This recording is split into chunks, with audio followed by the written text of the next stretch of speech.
Hey guys, date है आज 24th और आज हम डिस्कस करेंगे सेंट्रीफ्यूगल गवर्नर का जो हमने एक प्रकार देखा था डेड वेट के अंतर्गत प्रोएल गवर्नर। देखिए, सेंट्रीफ्यूगल गवर्नर हमने जब स्टार्टिंग में डिस्कस किया था तो हमने उसके बहुत से प्रकार देखे थे। एक पेंडुलम टाइप देखा था जिसमें हमने वॉट गवर्नर डिस्कस किया था। फिर हमने डेड वेट में एक पिछली क्लास में पॉटर गवर्नर डिस्कस किया और आज हम डेड वेट गवर्नर का दूसरा प्रकार प्रोएल गवर्नर डिटेल में डिस्कस करेंगे। तो इस वीडियो को देखने से पहले मैं आपसे रिक्वेस्ट करना चाहूँगा कि आप मेरे channel Mac and unsolved mystery में जाके जो पहले के वीडियोज़ हैं उनको एक बार रिवाइज कर लीजिए या देख लीजिए। तो चलिए शुरू करते हैं। इस वीडियो में आप ये जो पहले आपको स्क्रीन में दिख रहा है, आप यहाँ पे देख सकते हैं ये प्रोएल गवर्नर का डायग्राम। इस डायग्राम की सहायता से आप ये आसानी से पता लगा सकते हैं कि वॉट गवर्नर, पॉटर गवर्नर और प्रोएल गवर्नर में क्या अंतर है। देखिए, जब हमने वॉट गवर्नर डिस्कस किया था तब हमने देखा था कि ये बॉल्स कहाँ लगी थी, यहाँ पे लगी थी, ठीक है। और वॉट गवर्नर में ये सेंट्रल लोड नहीं था, ये आपको पता है। तो वॉट गवर्नर में क्या था, बॉल्स यहाँ लगी थी और उसमें सेंट्रल लोड नहीं लग रहा था, केंद्रीय भार नहीं लग रहा था, केवल किसका भार था, बॉल का भार था। फिर हमने जब पॉटर गवर्नर देखा तो पॉटर गवर्नर में बॉल्स कहाँ लगी थी, यहाँ पे, जहाँ पे ये अपर आर्म्स और लोअर आर्म्स, ये ऊपर के आर्म्स और नीचे के आर्म्स जहाँ पे ज्वाइन हो रहे थे वहीं पे बॉल लगी थी, किसमें, पॉटर गवर्नर में। और पॉटर गवर्नर में एक्स्ट्रा चीज क्या थी, सेंट्रल लोड भी लगा हुआ था। अब प्रोएल गवर्नर में क्या है कि प्रोएल गवर्नर में जो बॉल्स हैं वो एक एक्सटेंशन आर्म है। एक्सटेंशन आर्म मतलब किसी आर्म को थोड़ा सा आगे बढ़ा दिया गया है। किस आर्म को बढ़ाया है, ये जो नीचे वाला आर्म है, ये जो नीचे वाला आर्म है इसको थोड़ा सा आगे बढ़ा दिया है, ठीक है। ये पूरा एक रॉड है सी, इस आर्म का ये वाला हिस्सा जो है इसको बोलेंगे एक्सटेंशन आर्म। एक्सटेंशन मतलब उसको आगे बढ़ा दिया गया है, तो इस आर्म को आगे बढ़ा दिया है और यहाँ पे बॉल लगा दी गई है। तो प्रोएल गवर्नर में अंतर क्या आ गया कि जो बॉल्स हैं वो लोअर आर्म्स की एक्सटेंशन में लगा हुआ है। एक्सटेंशन मतलब लोअर आर्म्स को थोड़ा आगे बढ़ा दिया गया है और फिर वहां पे बॉल लगाई गई है। देखिए आप, यहाँ पे बॉल लगाई गई है, ठीक है। और साथ ही साथ इसमें भी सेंट्रल लोड कार्य कर रहा है। तो इसकी हम एक बार बेसिक कंस्ट्रक्शन देख लेते हैं। जैसा लास्ट क्लास में देखा था, ये इंजन की शाफ्ट आ रही है, इस शाफ्ट से लगा हुआ है बेवल गियर्स। बेवल गियर्स ऐसा गियर होता है जो दो इंटरसेक्टिंग, यदि दो शाफ्ट एक दूसरे से इंटरसेक्ट करेंगी आगे जाके, तो ऐसी दो शाफ्ट को ज्वाइन करने के लिए हम इसमें बेवल गियर्स लगा सकते हैं। तो बेवल गियर्स की सहायता से देखिए ज्वाइन है। अब इस बेवल गियर में लगी है हमारी स्पिंडल। स्पिंडल कब घूमेगी, जब हमारा इंजन चलेगा तो इंजन के कारण गियर्स घूमेंगे, गियर्स के कारण ये वाली हमारी स्पिंडल भी रोटेट करेगी। रोटेट कैसी करेगी, इस तरीके से वो रोटेट करेगी, वो गोल घूमने लगेगी, ठीक है। अब इस स्पिंडल से देखिए दो आर्म्स ऊपर लगे हुए हैं। ये कौन सा जॉइंट है, हिंज जॉइंट, हिंज या फिर पिवट।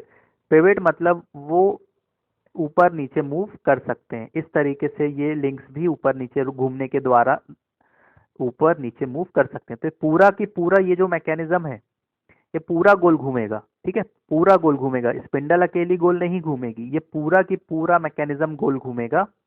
और गोल घूमने के कारण ये जो आर्म्स लगे हुए हैं ये ऊपर नीचे मूव कर सकते हैं। ये ऊपर इस तरीके से ये घूमने के साथ साथ ऊपर नीचे भी मूव कर सकते हैं। इसी प्रकार लोअर लिंक्स भी हैं, दो लोअर लिंक्स हैं। अब यहाँ पे स्लीव है, स्लीव, लोअर लिंक्स किससे जुड़े हुए हैं, स्लीव से। और अपर लिंक्स किससे, अपर आर्म्स किससे जुड़े हैं, स्पिंडल से। ये स्पिंडल में लगे हुए हैं और लोअर लिंक्स स्लीव में लगे हुए हैं। स्लीव के आगे लगा हुआ है bell crank lever. Bell crank lever का क्या काम है, जब स्लीव मूव करेगी तो वो बेल क्रैंक लीवर वॉल्व को ओपन या क्लोज करेगा, ठीक है। अब इतना हमने फर्स्ट वीडियो में ऑलरेडी डिस्कस कर चुके हैं। अब यदि प्रोएल गवर्नर में क्या होगा कि स्पीड बढ़ेगी या घटेगी, तो ये पूरा हमारा स्लीव ऊपर नीचे मूव होगा। कब मूव होगा, जब ये बॉल्स ऊपर नीचे मूव होंगी, ठीक है। अब आपको एक चीज यहाँ पे ध्यान में रखना है कि लोअर आर्म्स और जो एक्सटेंशन आर्म्स हैं, देखिए ये लोअर आर्म्स हैं और ये इसका एक्सटेंशन, ये पूरा की पूरा एक बॉडी है, ये अलग से ऐसा कहीं से जुड़ा नहीं है, ये पूरा एक बॉडी, ठीक है। तो लोअर आर्म्स और एक्सटेंशन लिंक्स जुड़े हुए हैं। तो जब ये इसमें बॉल के ऊपर बाहर की तरफ बल लगता है, कौन सा बल लगता है, सेंट्रीफ्यूगल फोर्स। तो ये बॉल क्या करेगी, जब बाहर की तरफ बल लगेगा तो इस पूरे मैकेनिज्म को ऊपर की ओर उठाएगी, या फिर यदि बल कम हो जाएगा तो नीचे की ओर ले जाएगी, ठीक है। तो ये है प्रोएल गवर्नर का बेसिक कंस्ट्रक्शन, इसके आप पार्ट्स ध्यान से देख लीजिए। अब हम आगे बढ़ते हैं, इसका फ्री बॉडी डायग्राम, ऐसा डायग्राम जिसमें उसके ऊपर लगने वाले सारे बलों को दर्शाया गया है, वो डिस्कस करेंगे। और प्रोएल गवर्नर की स्पीड और उसकी हाइट के लिए इक्वेशन डिराइव करेंगे। तो यहाँ पे आप देखिए प्रोएल गवर्नर का हमें एक डायग्राम दर्शाया गया है, ये बेसिक डायग्राम है और ये उसका फ्री बॉडी डायग्राम है। तो दो डायग्राम्स आपको दिख रहे हैं। फ्री बॉडी डायग्राम मैंने आपको पहले बताया है, ऐसा डायग्राम जिसपे किसी भी बॉडी पे लगने वाले फोर्सेस को दर्शाया जाता है। अब देखिए, अभी जो हम प्रोएल गवर्नर देख रहे हैं उसमें एक्सटेंशन आर्म वर्टिकल है, ठीक है, वर्टिकल है। तो जरूरी नहीं है कि एक्सटेंशन आर्म वर्टिकल हो, वो पोजीशन घूमने के साथ उसकी पोजीशन इंक्लाइंड भी हो सकती है, ठीक है, वो इस तरीके से भी हो सकता है, ठीक है। मान लीजिए ऐसा हो गया तो यहाँ पे बॉल्स आ गई, ऐसा भी हो सकता है। लेकिन यदि आपको कुछ नहीं मेंशन है कि वो इंक्लाइंड हो गया है, तो आप हमेशा क्या मानेंगे कि जब भी प्रोएल गवर्नर चल रहा है बॉल्स हमेशा क्या होंगी, वर्टिकल्स ही होंगी किसी भी स्पीड में। यदि आपको पर्टिकुलर ऐसा मेंशन किया है, ठीक है, कि वो इंक्लाइंड हो जा रहा है, तब आप उसको अलग से सॉल्व करें। नहीं तो आप क्या मान लें कि बॉल्स हमेशा क्या है, जो भी स्पीड दी है उसमें हमेशा क्या है, वो वर्टिकल है, ठीक है। और इसी वर्टिकल को मानते हुए हम फॉर्मूला अपना डिराइव करेंगे। तो आप प्रोएल गवर्नर में देखिए जो पार्ट्स हैं यहाँ पे, अपर आर्म कौन सा है, अपर आर्म है एफ पी, पहला आर्म अपर आर्म है एफ पी, दूसरा आर्म है क्यू जी। ये दोनों इस स्पिंडल में पी और क्यू पॉइंट पे जुड़े हैं। कहाँ पे जुड़े हैं, पी और क्यू पॉइंट पे। अब जरूर देखिए, अब यहाँ पे हमारा पुरानी क्लास में जो हमने डिस्कस किया था, अपर आर्म्स किस तरीके से लगे, इस तरीके से, ठीक है, थोड़ा स्पिंडल से दूरी पे जुड़े हुए हैं, एक इस यहाँ से इस तरीके से जुड़े हैं, ये अपर आर्म्स है। तो हाइट ऑफ गवर्नर क्या हो जाएगी, हाइट ऑफ गवर्नर इस केस में आप कैसे निकालेंगे, इसको आगे एक्सटेंड करेंगे, जहाँ पे स्पिंडल से मिलेंगे वहां से आप बॉल की हाइट निकालेंगे, बॉल का जो भी केंद्र है उसकी हाइट आप तब मेजर करेंगे, ठीक है। लेकिन यदि ऐसा भी हो सकता है, जैसा इस डायग्राम में हमको पर्टिकुलर दिया है, जरूरी नहीं कि ऐसा ही हमेशा प्रोएल गवर्नर वहीं पे जुड़ा हो। प्रोएल गवर्नर और कहाँ जुड़ा हो सकता है, उसके दोनों लिंक्स बीच में भी जुड़े, यहाँ पे भी जुड़े हो सकते हैं, ठीक है। ये वाले जो लिंक्स हैं अपर लिंक्स, यहाँ पे भी जुड़े हो सकते हैं। तो वो हमको क्वेश्चन में ऑलरेडी मेंशन रहेगा कि लिंक्स कहाँ पे जुड़े हैं, स्पिंडल में एकदम स्पिंडल पे ही जुड़े हैं कि स्पिंडल से कुछ डिस्टेंस पे जुड़े, जैसे इस डायग्राम में स्पिंडल में कुछ डिस्टेंस पे पी और क्यू पॉइंट से वो जुड़े हुए हैं। अब जो लोअर आर्म है, पहला आर्म है D F B, D F B पूरा एक आर्म है, दूसरा आर्म है ई जी सी, ठीक है। यहाँ पे ये जो हमारा एफ बी और सी जी सी, एफ बी, ये एफ बी क्या है, इस लिंक का आगे बढ़ाया गया हिस्सा है, और जी सी क्या है, इस लिंक का आगे बढ़ाया गया हिस्सा है, ये आपको दिख रहा है। और बॉल्स कहाँ जोड़ी हुई हैं, बी और सी पॉइंट्स पे, ठीक है। और ये जो लोअर आर्म्स हैं ये स्लीव में डी और ई पॉइंट से जुड़े हुए हैं। स्लीव में यहाँ पे ये वाला लिंक डी पॉइंट पे जुड़ा है और ये वाला लिंक ई पॉइंट पे जुड़ा है। तो इस तरीके से पूरा हमारे लिंक्स आपस में जुड़े हुए हैं और ये हमारा सेंट्रल लोड है, ये सेंट्रल लोड है, ठीक है। इतना डायग्राम आपको क्लियर है, कोई डाउट नहीं होना चाहिए। अब हम इसका एक हिस्सा देखेंगे, एक हिस्सा मतलब एक तरफ का पार्ट और उसका फ्री बॉडी डायग्राम। तो यहाँ पे आप इस डायग्राम में देखिए, आपको पता है सारी टर्म्स आपको पहले भी बता चुका हूँ, कौन कौन से फोर्स कार्य करेंगे और कौन से दो एंगल्स होते हैं। सबसे पहले हम बॉल की बात करें तो बॉल के ऊपर दो फोर्स कार्य करेंगे, एक सेंट्रीफ्यूगल फोर्स, अब केंद्रीय बल जो बाहर की दिशा में कार्य कर रहा है, जिसको हम किससे दर्शाते हैं, एफ सी से। तो पहला फोर्स है सेंट्रीफ्यूगल फोर्स जो बाहर की दिशा में बॉल के ऊपर कार्य करेगा, वो है एफ सी। दूसरा जो बॉल है उसका खुद का भी भार था, भार को हम किससे दर्शाते हैं, बॉल के डब्ल्यू, स्मॉल डब्ल्यू से, स्मॉल डब्ल्यू न्यूटन। और बॉल का मास किससे दर्शाते हैं, मास दर्शाते हैं स्मॉल एम, एम के जी, ठीक है। तो बॉल का क्या नीचे की तरफ एक्ट करेगा, बॉल का वेट। तो बॉल का वेट देखिए डब्ल्यू, स्मॉल डब्ल्यू नीचे की तरफ कार्य कर रहा है। नेक्स्ट जो स्लीव है उसका जो भार है, स्लीव का भार किससे दर्शाते हैं, कैपिटल डब्ल्यू से। तो इसका आधा हिस्सा इस तरफ और आधा हिस्सा इस तरफ लगेगा, तो हम एक ही तरफ अभी देख रहे हैं, तो आधा हिस्सा कितना है, W/2। तो हमको W/2 यहाँ पे हमने ले लिया, W/2। दूसरा और क्या लग रहा था, ये जो आर्म्स हैं इनमें क्या उत्पन्न होता है, टेंशन, तनन उत्पन्न होगा। तो अपर आर्म्स में जो टेंशन उत्पन्न होती है उसको हम बोलते हैं T1, लोअर आर्म्स में T2। ये हमने लास्ट क्लास में देखा है।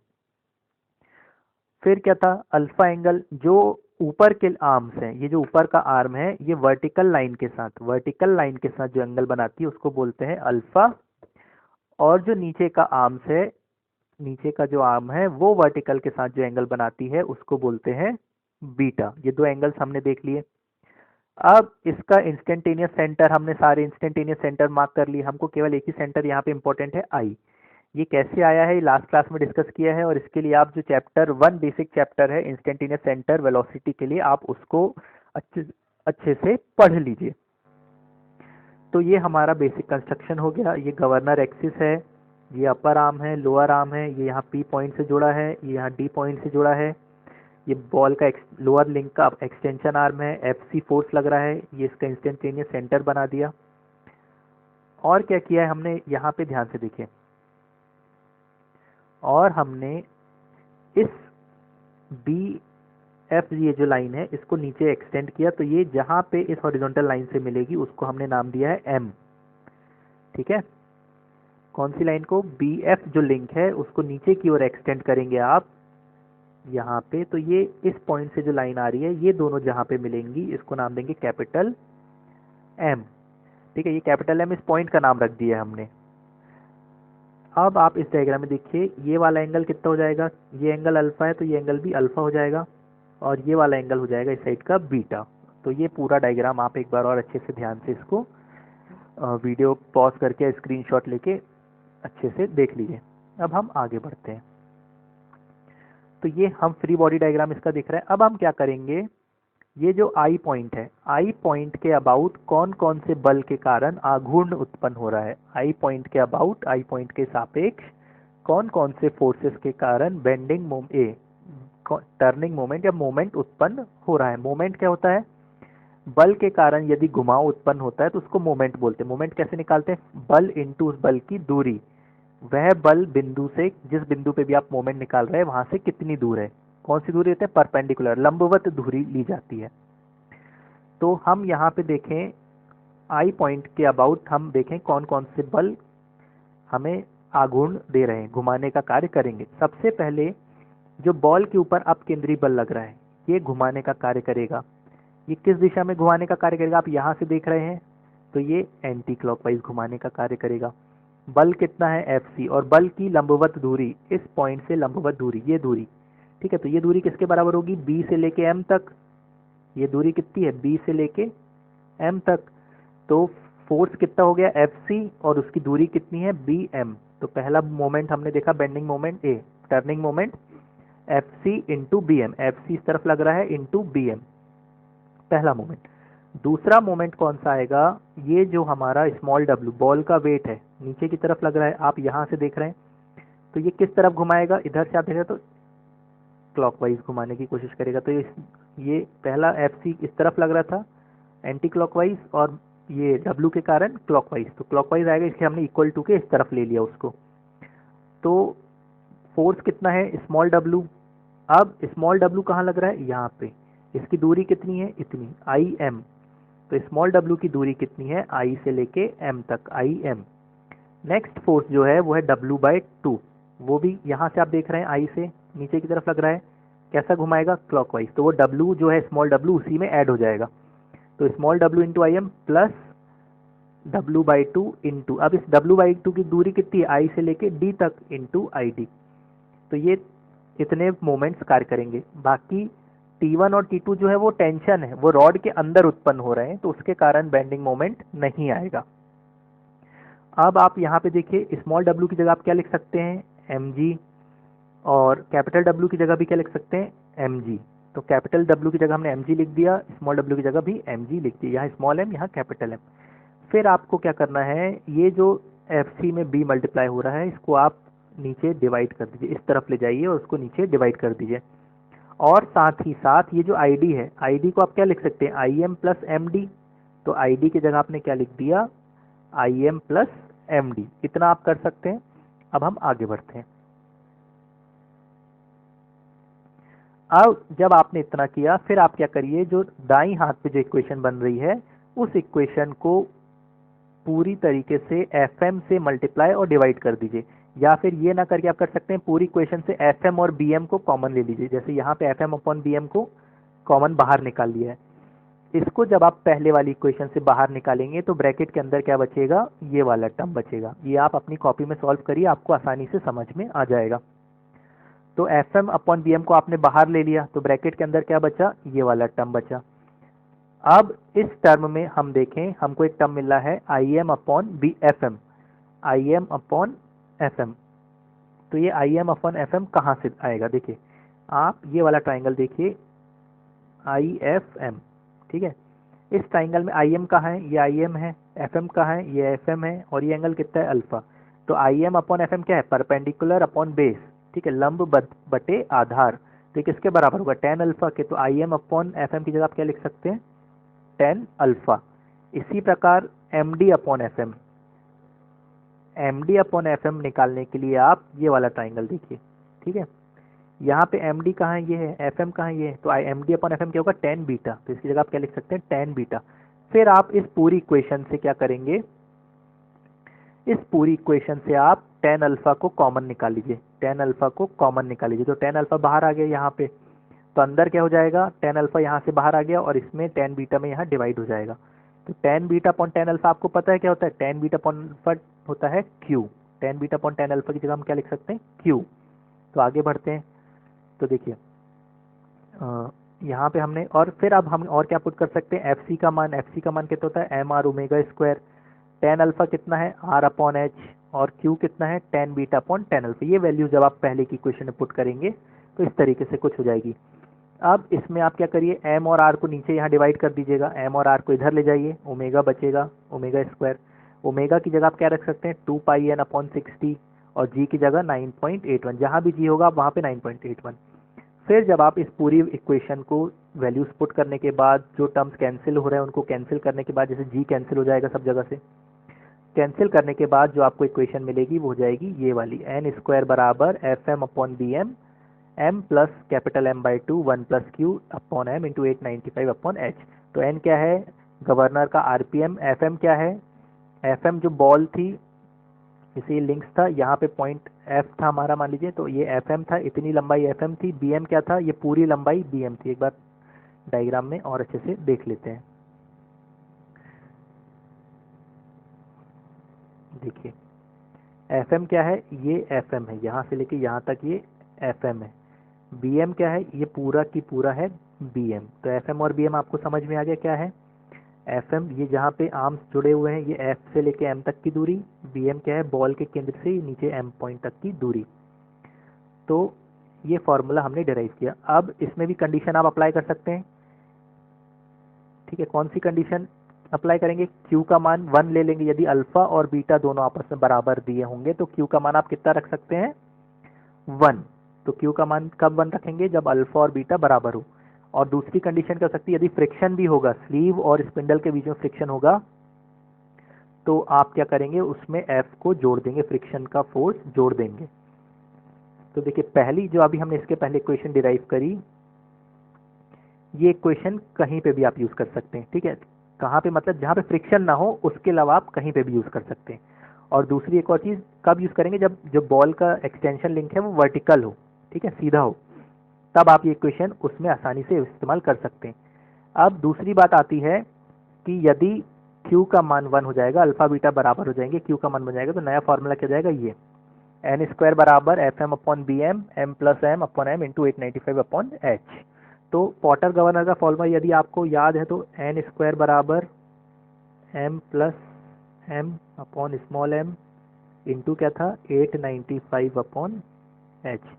ये पॉटर गवर्नर का फॉर्मूला था। कब फॉर्मूला यूज कर रहे थे ये वाला, जब एफ कितना होना चाहिए था 0 और क्यू कितना होना चाहिए था 1, तब ये फॉर्मूला था। उसी प्रकार अब देखिए पॉटर गवर्नर का भी आ गया, प्रोएल गवर्नर का। केवल अंतर क्या है प्रोएल गवर्नर में कि यहाँ पे फॉर्मूले में F M upon B M एक टर्म जुड़ गया है। एफ एम कौन सी लंबाई है और बी एम कौन सी लंबाई है ये आपने पहले डायग्राम में देख ली है, उसको अच्छे से ध्यान में रखिए कि एफ एम कहाँ से कहाँ तक नाप रहे हैं, बी एम कहाँ से कहाँ तक नाप रहे हैं। तो दोनों फॉर्मूले में अंतर क्या है पॉटर और प्रोएल में, कि प्रोएल में F M upon B M एक टर्म एक्स्ट्रा जुड़ गया है। इस टर्म के कारण क्या है कि हाइट में जो परिवर्तन है वो कम गति पे भी ज़्यादा परिवर्तन होगा, जिसके कारण गवर्नर की सेंसिटिविटी, गवर्नर की जो तुरंत पता लगाने की स्पीड में परिवर्तन हो गया, उसको बहुत जल्दी से पता लगा लेगा कि हाँ अब स्पीड में परिवर्तन हो गया है, मुझे फ्यूल की सप्लाई कम या ज़्यादा करनी है। तो प्रोएल गवर्नर पॉटर गवर्नर से थोड़ा और ज़्यादा बेहतर बन गया है। ठीक है, तो यहाँ पे हमने पॉटर गवर्नर डिस्कस किया है, आज प्रोएल गवर्नर आज की क्लास में डिस्कस किया है और ये फार्मूला डिराइव किया है। फार्मूला आपको बहुत ध्यान से इस्तेमाल करना है। कब इस्तेमाल करेंगे, जब बॉल्स की लिंक जो है एक्सटेंशन लिंक वो वर्टिकल हो। ठीक है, यदि इस तरीके से लिंक हो जाती तो आपको अलग से फिर से दोबारा इसी विधि से फार्मूला डिराइव करना पड़ेगा, तो उतना टफ हमें एग्जाम्स में आने के चांस नहीं है। हम इसी तरीके से, और एग्जाम्स में हो सकता है कि क्वेश्चन ना भी आए, केवल थ्योरी आए, तो आपको इतना थ्योरी और इसका डेरिवेशन ध्यान में रखना है। एक ये क्वेश्चन मैं आपको दे रहा हूँ, बेसिक क्वेश्चन है, आप इसको घर में प्रैक्टिस करिए और अपना सारा कॉन्सेप्ट इससे आप क्लियर कर सकते हैं। तो आज की क्लास हम यही एंड करेंगे। Thank you for watching. Like share and subscribe my channel Mac and unsolve mystery and share it as much as you can. Have a good day.